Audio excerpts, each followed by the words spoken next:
ಹರಿ ಓಂ ತತ್ಸತ್.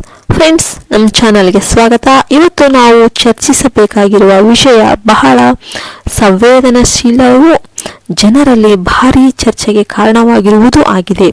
ಕನ್ನಡದ ಜನಪ್ರಿಯ ನಟ ದರ್ಶನ್ ರವರು ಈಗ ಜೈಲಿನಲ್ಲಿದ್ದಾರೆ. ಅವರ ಮೇಲೆ ರೇಣುಕಾಸ್ವಾಮಿ ಹತ್ಯೆ ಪ್ರಕರಣದ ಆರೋಪ ಇದೆ. ಈ ಪ್ರಕರಣ ಹೇಗೆ ನಡೀತಾ ಇದೆ? ದರ್ಶನ್ ರವರ ಪತ್ನಿ ವಿಜಯಲಕ್ಷ್ಮಿ ಅವರು ಏನು ಹೇಳ್ತಾ ಇದ್ದಾರೆ? ರೇಣುಕಾಸ್ವಾಮಿ ಅವರ ಕುಟುಂಬದ ಪ್ರತಿಕ್ರಿಯೆ ಏನು? ನಟಿ ರಮ್ಯಾ ಈ ಪ್ರಕರಣದ ಬಗ್ಗೆ ಶಾಕಿಂಗ್ ಹೇಳಿಕೆ ನೀಡಿದ್ದಾರೆ. ಹೈಕೋರ್ಟ್ ಹಿರಿಯ ವಕೀಲರು ಏನು ಹೇಳ್ತಾ ಇದ್ದಾರೆ? ಈ ಎಲ್ಲ ಮಾಹಿತಿಯನ್ನ ಸಂಪೂರ್ಣವಾಗಿ ನಿಮಗೆ ವಿವರಿಸ್ತಾ ಹೋಗ್ತೇನೆ. ಕೊನೆಯವರೆಗೂ ಗಮನ ಕೊಟ್ಟು ನೋಡಿ. ಮೊದಲನೆಯದಾಗಿ ದರ್ಶನ್ ರವರ ಪತ್ನಿ ವಿಜಯಲಕ್ಷ್ಮಿಯವರ ಬಗ್ಗೆ ಮಾತನಾಡೋಣ. ದರ್ಶನ್ ರವರು ಜೈಲಿಗೆ ಹೋದ ನಂತರ ವಿಜಯಲಕ್ಷ್ಮಿ ಅವರು ಮೊದಲ ಬಾರಿಗೆ ಇನ್ಸ್ಟಾಗ್ರಾಮ್ ಮೂಲಕ ತಮ್ಮ ಮನದ ಮಾತು ಹಂಚಿಕೊಂಡಿದ್ದಾರೆ. ಅವರು 2 ಪೋಸ್ಟ್ ಹಾಕಿದ್ದಾರೆ. ಮೊದಲ ಪೋಸ್ಟ್ನಲ್ಲಿ ದರ್ಶನ್ ರವರು ಪ್ರಾಣಿಗಳನ್ನು ನೋಡುತ್ತಿರುವ ಫೋಟೋ ಹಂಚಿಕೊಂಡು ಅದರ ಹಿಂದೆ ಹೃದಯ ಒಡೆದ ಸಂಕೇತ ಹಾರ್ಟ್ ಬ್ರೇಕ್ ಇಟ್ಟಿದ್ದಾರೆ. ಇದು ಅವರ ನೋವು ಎಷ್ಟು ಆಳವಾಗಿದೆ ಎಂಬುದನ್ನು ತೋರಿಸುತ್ತೆ. 2ನೇ ಪೋಸ್ಟಲ್ಲಿ ಅವರು ದರ್ಶನ್ ರವರ ಸಂದೇಶವನ್ನೇ ಅಭಿಮಾನಿಗಳಿಗೆ ತಲುಪಿಸಿದ್ದಾರೆ. ದರ್ಶನ್ ರವರು ತಮ್ಮ ಅಭಿಮಾನಿಗಳ ಪ್ರೀತಿ ಬೆಂಬಲಕ್ಕೆ ಕೃತಜ್ಞತೆ ಸಲ್ಲಿಸಿ ತಮ್ಮ ಹೊಸ ಸಿನಿಮಾ ದ ಡೆವಿಲ್ ಯಾವ ಅಡ್ಡಿ ಇಲ್ಲದೆ ಮುಂದುವರಿಯಲಿ ಎಂದು ವಿನಂತಿ ಮಾಡಿದ್ದಾರೆ. ಇನ್ನು ದರ್ಶನ್ ರವರು ಜೈಲಿನಲ್ಲಿರುವ ಫೋಟೋಗಳು ಕೂಡ ವೈರಲ್ ಆಗಿವೆ. ಆ ಫೋಟೋಗಳಲ್ಲಿ ಅವರು ತುಂಬಾ ಬೇಸರಗೊಂಡಂತೆ, ನಿದ್ದೆ ಬರದಂತೆ ಕಾಣುತ್ತಾರೆ. ಅವರ ಮುಖದಲ್ಲಿ ಒತ್ತಡ, ಚಿಂತೆ ಸ್ಪಷ್ಟವಾಗಿ ಕಾಣ್ತಾ ಇದೆ. ಪವಿತ್ರ ಗೌಡ ಅವರ ಫೋಟೋ ನೋಡಿದರೆ ಅವರು ನಗುತ್ತಾ ಹರ್ಷಿತರಾಗಿರುವಂತೆ ಕಾಣ್ತಾರೆ. ಇದರಿಂದ ಜನರಲ್ಲಿ ಹಲವು ಚರ್ಚೆಗಳು ನಡೀತಾ ಇದೆ. ಕೆಲವರು ಪವಿತ್ರ ಗೌಡ ನಿರಾಳರಾಗಿದ್ದಾರೆ, ಆದರೆ ದಾಸ ಮಾತ್ರ ಒತ್ತಡದಿಂದ ಬಳಲ್ತಾ ಇದ್ದಾರೆ ಅಂತ ಹೇಳ್ತಾ ಇದ್ದಾರೆ. ಅದ್ರ ಜೊತೆಗೆ ರೇಣುಕಾಸ್ವಾಮಿಯವರ ಕುಟುಂಬ ಏನು ಹೇಳಿದೆ ಎಂಬುದು ತುಂಬಾ ಮುಖ್ಯ. ರೇಣುಕಾಸ್ವಾಮಿಯವರ ತಂದೆ ಹೇಳಿದ್ದಾರೆ, ದರ್ಶನ್ ರವರು 10 ಕೋಟಿ ರೂಪಾಯಿ ಕೊಡುವ ಪ್ರಯತ್ನ ಮಾಡಿದ್ದಾರೆ ಎಂಬುದು ಸಂಪೂರ್ಣ ಸುಳ್ಳು. ನಮ್ಮನ್ನು ಯಾರೂ ಸಂಪರ್ಕ ಮಾಡಿಲ್ಲ. ನಮಗೆ 1 ರೂಪಾಯಿ ಕೂಡ ಯಾರೂ ಕೊಟ್ಟಿಲ್ಲ. ನಾವು ಸರ್ಕಾರವನ್ನ ಒತ್ತಾಯಿಸಿದ್ದು ನಮ್ಮ ಸೊಸೆಗೆ ಒಂದು ಸರ್ಕಾರಿ ಕೆಲಸ ಕೊಡಿಸಿ ಎಂದು. ಆದರೆ ಅದು ಕೂಡ ಇಂದಿಗೂ ಆಗಿಲ್ಲ. ಸರ್ಕಾರ ನಮ್ಮ ಮನವಿಯನ್ನ ನಿರ್ಲಕ್ಷಿಸಿದೆ. ರೇಣುಕಾಸ್ವಾಮಿಯವರ ಪತ್ನಿ ಮಾತನಾಡಿದ್ದು ಇನ್ನೂ ಹೃದಯ ಕಲಕುವಂತಿದೆ. ಅವರು ಹೇಳಿದ್ದಾರೆ, ನನ್ನ ಗಂಡ ಬದುಕಿದ್ದರೆ ಸಾಕಾಗುತ್ತಿತ್ತು. ಕೈಕಾಲು ಮುರಿದಿದ್ರೂ ಕೂಡ ಪರವಾಗಿರಲಿಲ್ಲ. ಬದುಕಿದ್ದರೆ ನನಗೆ ಒಂದು ಬಲ ಎತ್ತಾ ಇತ್ತು. ಆದರೆ ಇವತ್ತು ಅವರು ಸಂಪೂರ್ಣವಾಗಿ ನಮ್ಮನ್ನು ಅಗಲಿದ್ದಾರೆ. ಇದು ನನಗೆ ತುಂಬಾ ನೋವುಂಟು ಮಾಡಿದೆ. ನನ್ನ ಮಗುವಿನ ಭವಿಷ್ಯ ಹೇಗಾಗುತ್ತದೆ ಅನ್ನೋದು ನನಗೆ ದೊಡ್ಡ ಕಳವಳವಾಗಿದೆ.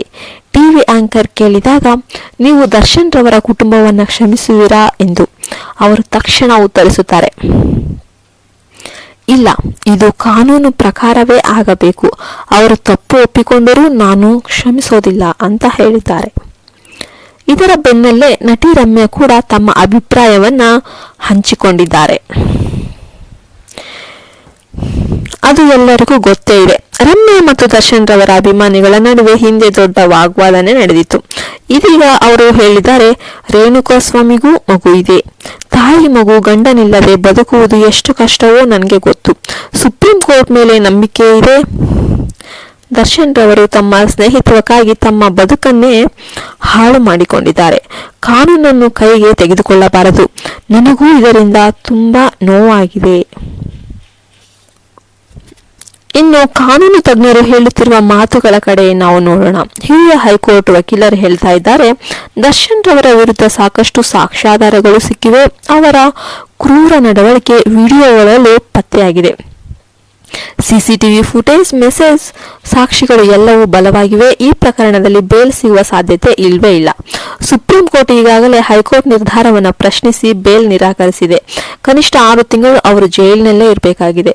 ಮುಂದೆ ಜೀವಾವಧಿ ಶಿಕ್ಷೆ ಆಗುವ ಸಾಧ್ಯತೆ ತುಂಬಾ ಹೆಚ್ಚು.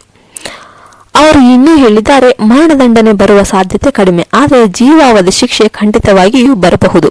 ಹೊರಬರಲು ಒಂದು ಮಾತ್ರ ದಾರಿ ಇದೆ. ಅದು ಅಂದ್ರೆ ರೇಣುಕಾಸ್ವಾಮಿಯವರ ಕುಟುಂಬವೇ ನ್ಯಾಯಾಲಯದಲ್ಲಿ ದಯೆ ಕೋರಿದರೆ ಮಾತ್ರ ಶಿಕ್ಷೆ ಸ್ವಲ್ಪ ಕಡಿಮೆ ಆಗಬಹುದು. ಆದರೆ ಈಗಿನ ಪರಿಸ್ಥಿತಿಯಲ್ಲಿ ಅವರು ಅದನ್ನು ಮಾಡುವ ಲಕ್ಷಣವೇ ಕಾಣುತ್ತಿಲ್ಲ. ಹೀಗಾಗಿ ದರ್ಶನ್ ರವರಿಗೆ ಶಿಕ್ಷೆ ಖಚಿತ. ಈ ಪ್ರಕರಣದಿಂದ ಕನ್ನಡ ಚಿತ್ರರಂಗಕ್ಕೂ ದೊಡ್ಡ ಆಘಾತಕರವಾಗಿದೆ. ದರ್ಶನ್ ರವರಾದ ಡೆವಿಲ್ ಚಿತ್ರ ನಿರ್ಮಾಪಕರು ಈಗ ದೊಡ್ಡ ಸಂಕಷ್ಟದಲ್ಲಿದ್ದಾರೆ. ಕೋಟ್ಯಾಂತರ ಹಣ ಹೂಡಿರುವ ಅವರು ಚಿತ್ರವನ್ನು ಹೇಗೆ ಮುಗಿಸಬೇಕು ಅನ್ನೋದು ದೊಡ್ಡ ಪ್ರಶ್ನೆಯಾಗಿದೆ ಅಂತೆ. ದರ್ಶನ್ ರವರು ತಮ್ಮ ಸಂದೇಶದಲ್ಲಿ ನಿರ್ಮಾಪಕರ ಕನಸು ಹಾಳಾಗಬಾರದು, ಸಿನಿಮಾ ಅಡ್ಡಿಯಾಗಬಾರದು ಎಂದು ತಿಳಿಸಿದ್ದಾರೆ. ಇನ್ನು ಅವರ ಅಭಿಮಾನಿಗಳು ಕೂಡ ಇಬ್ಬರಾಗಿ ವಿಭಜನೆಗೊಂಡಿದ್ದಾರೆ. ಕೆಲವರು ದರ್ಶನ್ ರವರು ತಪ್ಪು ಮಾಡಿದರೆ ಶಿಕ್ಷೆ ಖಚಿತ ಅಂತ ಇದ್ದಾರೆ. ಇನ್ನು ಮತ್ತೊಬ್ಬರು ಅವರಿಗೆ ಸಿಕ್ಕಾಪಟ್ಟೆ ಕಷ್ಟ, ಅವರು ಹೊರಬಂದು ಮತ್ತೆ ಅಭಿನಯಿಸಬೇಕು ಅಂತ ಬೆಂಬಲಿಸ್ತಾ ಇದ್ದಾರೆ. ಆದರೆ ಕಾನೂನು ತಜ್ಞರ ಪ್ರಕಾರ ಅವರು ಹೊರಬರುವುದು ತುಂಬಾ ಕಷ್ಟ. ಇನ್ನು ಕೊನೆಯದಾಗಿ ಹೇಳುವುದಾದ್ರೆ, ಇವತ್ತು ನಾವು ನೋಡಿದಂತೆ ದರ್ಶನ್ ರವರ ಪ್ರಕರಣ ಬಹಳ ದೊಡ್ಡ ತಿರುವು ತೆಗೆದುಕೊಂಡಿದೆ.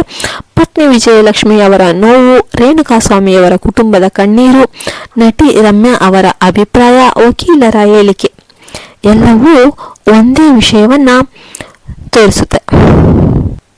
ಅದು ಏನು ಅಂದ್ರೆ, ಈ ಒಂದು ಪ್ರಕರಣ ಇನ್ನೂ ಸುಲಭವಾಗಿ ಮುಗಿಯೋದಕ್ಕೆ ಆಗೋದಿಲ್ಲ. ಮುಂದೆ ದರ್ಶನ್ ರವರಿಗೆ ಜೀವಾವಧಿ ಶಿಕ್ಷೆ ಬರಬಹುದು ಎನ್ನುವ ಸಾಧ್ಯತೆ ತುಂಬಾ ಇದೆ. ಸ್ನೇಹಿತರೆ, ನೀವು ಏನ್ ಅನ್ಸುತ್ತೆ ನಿಮಗೆ? ದರ್ಶನ್ ರವರಿಗೆ ಶಿಕ್ಷೆ ಅರ್ಹರೇ ಅಥವಾ ಅವರಿಗೆ ಸ್ವಲ್ಪ ದಯ ತೋರಿಸಬಹುದಾ? ನಿಮ್ಮ ಅಭಿಪ್ರಾಯವನ್ನ ಕಮೆಂಟ್ನಲ್ಲಿ ತಿಳಿಸಿ. ವಿಡಿಯೋ ಇಷ್ಟ ಆದರೆ ಲೈಕ್ ಮಾಡಿ, ಶೇರ್ ಮಾಡಿ, ಸಬ್ಸ್ಕ್ರೈಬ್ ಮಾಡಿ. ಮತ್ತೆ ಇಂತಹ ವಿಡಿಯೋದೊಂದಿಗೆ ಭೇಟಿಯಾಗೋಣ. ಅಲ್ಲಿಯವರೆಗೆ ನಮಸ್ಕಾರ. ಜೈ ಹಿಂದ್, ಜೈ ಭಾರತ್ ಮಾತೆ. ಹರಿ ಓಂ ತತ್ಸತ್. ಶ್ರೀ ಕಾಳಿಕಾ ದುರ್ಗಾ ಜ್ಯೋತಿಷ್ಯ ಪೀಠಂ ಪ್ರಧಾನ ತಾಂತ್ರಿಕ್ ಮಂಜುನಾಥ್ ಭಟ್.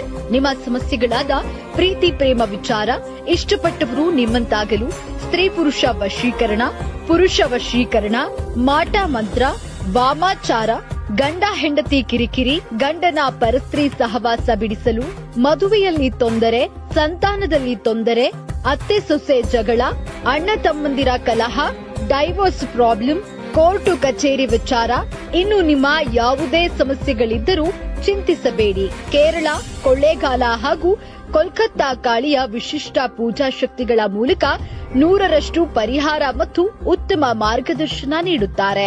ಹಿಂದೆ ಕರೆ ಮಾಡಿ 9591362444 9591362444. ಶ್ರೀ ಕಾಳಿಕಾ ದುರ್ಗಾ ಜ್ಯೋತಿಷ್ಯ ಪೀಠಂ ಪ್ರಧಾನ ತಾಂತ್ರಿಕ್ ಮಂಜುನಾಥ್ ಭಟ್. ನಿಮ್ಮ ಸಮಸ್ಯೆಗಳಾದ ಪ್ರೀತಿ ಪ್ರೇಮ ವಿಚಾರ, ಇಷ್ಟಪಟ್ಟವರು ನಿಮ್ಮಂತಾಗಲು, ಸ್ತ್ರೀ ಪುರುಷ ವಶೀಕರಣ, ಪುರುಷ ವಶೀಕರಣ, ಮಾಟ ಮಂತ್ರ, ವಾಮಾಚಾರ, ಗಂಡ ಹೆಂಡತಿ ಕಿರಿಕಿರಿ, ಗಂಡನ ಪರಸ್ತ್ರೀ ಸಹವಾಸ ಬಿಡಿಸಲು, ಮದುವೆಯಲ್ಲಿ ತೊಂದರೆ, ಸಂತಾನದಲ್ಲಿ ತೊಂದರೆ, ಅತ್ತೆ ಸೊಸೆ ಜಗಳ, ಅಣ್ಣ ತಮ್ಮಂದಿರ ಕಲಹ, ಡೈವೋರ್ಸ್ ಪ್ರಾಬ್ಲಮ್, ಕೋರ್ಟು ಕಚೇರಿ ವಿಚಾರ, ಇನ್ನು ನಿಮ್ಮ ಯಾವುದೇ ಸಮಸ್ಯೆಗಳಿದ್ದರೂ ಚಿಂತಿಸಬೇಡಿ. ಕೇರಳ, ಕೊಳ್ಳೇಗಾಲ ಹಾಗೂ ಕೋಲ್ಕತ್ತಾ ಕಾಳಿಯ ವಿಶಿಷ್ಟ ಪೂಜಾ ಶಕ್ತಿಗಳ ಮೂಲಕ 100ರಷ್ಟು ಪರಿಹಾರ ಮತ್ತು ಉತ್ತಮ ಮಾರ್ಗದರ್ಶನ ನೀಡುತ್ತಾರೆ. ಹಿಂದೆ ಕರೆ ಮಾಡಿ 9591362444 9591362444.